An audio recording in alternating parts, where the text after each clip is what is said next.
So key phrase, timing has a lot to do with it, and who knows, part of the mystery of time, the timing. Part of the timing one I just had that experience that I've shared in other seminars when the Girl Scout knocked on my door. And I walked to the door and she gave me the big pitch on the Girl Scout cookies, best organization in the world for girls. Got several flavors, time to buy the cookies, only $2. And with a big smile, she very politely asked me to buy. No problem, I wanted to buy. Big problem, I didn't have $2 in my pocket. And I didn't want to tell her that. So I did what I thought was next best. I lied to her. And I said, hey, look, I've already bought plenty of Girl Scout cookies. We've still got plenty in the house we haven't eaten yet. She said, oh, that's wonderful. Thank you very much. And she leaves. When she leaves, I say to myself, I don't want to live like this anymore. I mean, how low can you get lying to a Girl Scout? I mean, that's low down. I told myself that day, this will never happen to me again. One of those experiences. It's called like life-changing. I said, I'm going to search till I find better opportunities so my pocket won't be empty and the bank account won't be empty and I won't be so far behind on my promises to my family. And it was shortly after that I meet Earl Schoaf, who taught me how to be wealthy, who taught me how to change my life. So who knows what the connection is, right? Someone says when the student is ready, the teacher will appear. You know, I don't know all the mystery of that. But anyway, it seems like some of those things uniquely happen. But it was Mr. Schoaf over a 5-year period before he died at age 49 who taught me some extraordinarily simple things. He only went to the 9th grade in school, never finished high school, never went to college, never went to university. So he put his ideas and his experiences in very simple language, which I think for me, you know, kid from the farms of Idaho, that simplicity was so important. Because if it would have been technical, I'd have missed it. If it would have been mystic, I would have, backed away. But it was just basic, blunt, ABC, familiar stuff that I hadn't thought of before. And he did start to remind me, and those ideas changed my life. Mr. Schoaf was the one when I said, this is all they pay. He said, you've been working 6 years, Mr. Rohn, how come you're not doing better? And I said, this is all the company pays. He says, well, that's not true. I said, no, this is my paycheck. This is all the company pays. He said, no, this is all the company pays you. I thought, that's a new way to look at it, right? He said, doesn't the company pay 2, 3, 4, 5 times this amount to other people? I said, well, yes. He said, well, then this is not all the company pays. It's all they pay you. And if you qualified, wouldn't your income grow 2, 3, 4, 5 times? I said, I suppose. So he said, we don't have to work on the company. We have to work on you. See, that was the beginning of what he called the phrase personal development. I told him things cost too much. He said, no, you can't afford them. I thought, well, that's a new concept. I hadn't thought about that. We put some of the valuable things on the high shelf, so you can't get to them until you qualify. If you want the things on the higher shelf, you got to stand on the books you read. Every book you read, you get to stand a little higher so you can get the things on the higher shelf. See, I learned those concepts. It was so incredible. And here was the most important one. Success is something you attract by the person you become. See, that phrase changed my life. Success is something you attract by the person you become. Success is not something you pursue. It's like chasing a butterfly. You can't quite catch it. Success is something you attract by becoming an attractive person. See, those were new concepts to me. I'm just working hard trying to make a living. Here's what he said to me. This changed my life. I got a chance to teach this in Moscow and across Russia. 3 visits, now the 4th. Here's what Schoaf taught me. Profits are better than wages. Nobody taught me that in high school. Nobody taught me that. I went to 1 year of college. Nobody taught me that. Profits are better than wages. Wages make you a living. Profits make you a fortune. And how could you work on both a living and a fortune. He said, well, you could start part-time working on your fortune while you're working full-time on your living. I thought, wow. Now he said it's fun to get up in the morning. Not just getting up, go to work to pay the rent, but to get up to go to work to make a fortune. First, to make a living for my family. Second, to make a fortune. And he taught me how to make both a living and a fortune. Guess what I did? I learned how to make both a living and a fortune. And I found out anybody could do it once they get the information. And at age 25, I started receiving this extraordinary information. Here's what he said: your income is directly related to your philosophy, not to the economy. I thought, no one ever told me that. I kept hoping the economy would change. He said, no, your philosophy has to change. I assured him that I had my fingers crossed. He said, that won't help.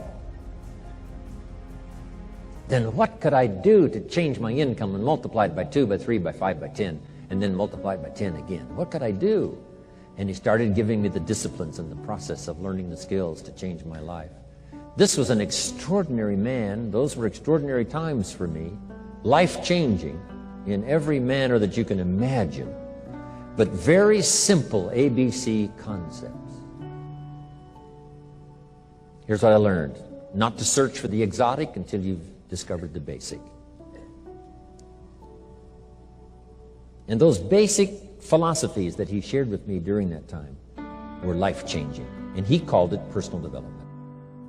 Mr. Schultz taught me how to set goals. What a favor that was.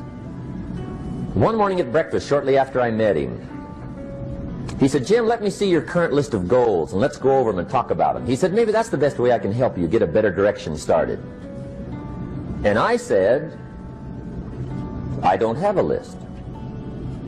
He said, well, is it out in the car or home somewhere?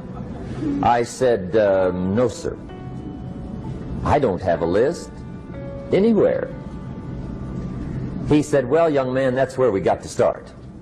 He said, I can tell you right now, if you don't have a list of your goals with you, he said, I can guess your bank balance within a few $100s.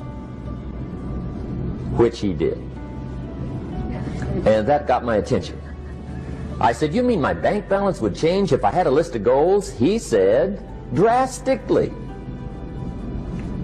That day I became a willing student how to set goals. And sure enough, learning how to set goals changed my life. And I often wondered why no one had ever taught me how to set goals up until age 25. I went to high school, but if they offered it, I missed it. I went to college for a year, never heard it. I worked for Sears. Really. And to my knowledge, Sears never taught it. Right? How to set goals. So here I am, age 25, married, my family's starting, I've been to college, I'm working, and I still don't know how to set goals. But fortunately, when I was 25, I met the man who taught me how, and it revolutionized my whole life. Economically, socially, personally, it's incredible. And then he said, don't wish it was easier, wish you were better. Don't wish for less problems, wish for more skills. Start working on yourself, making these personal changes, and he said it'll all change for you. If you will change, everything will change for you. You don't have to change what's outside. All you've got to change is what's inside. To have more, you simply have to become more. Study your accomplishments. Study what your desires are. Put them on paper. Write them down. Here's another reason for writing your goals down. It shows you're serious about doing better. And to do better, you gotta get serious. You don't have to be grim, but you must be serious. Everybody hopes things will get better. Everybody hopes. Poor people hope. That ought to tell you something. It means the future does not get better by hope. It gets better by plan. I want you to ponder these 4 questions. Here's the first one, and that's why. Why pay the price? Why work this hard? Why go this far? Why try to learn this much? Why try to do it all? Why try to see it all? Why try to have it all? Why do it? Why learn it? Why study? Why put yourself out? Why try to take on this much responsibility? Why develop yourself to the full? Why try to become all that you can possibly become? Why try to earn as much as you can earn, share as much as you can share, develop every skill you possibly can, see every human you possibly can, go to every class you possibly can, touch everybody you possibly can? Why do that much? Why go that far? Why share that much? Why give that much away? Why try to see everything? Why try to do everything? Why try to become everything?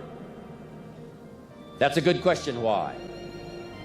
And you're the only one personally that can answer that question for yourself. You've got to have your own list of whys. Here's what I want you to do when you go home after you've left this extravaganza. Work on your list of whys.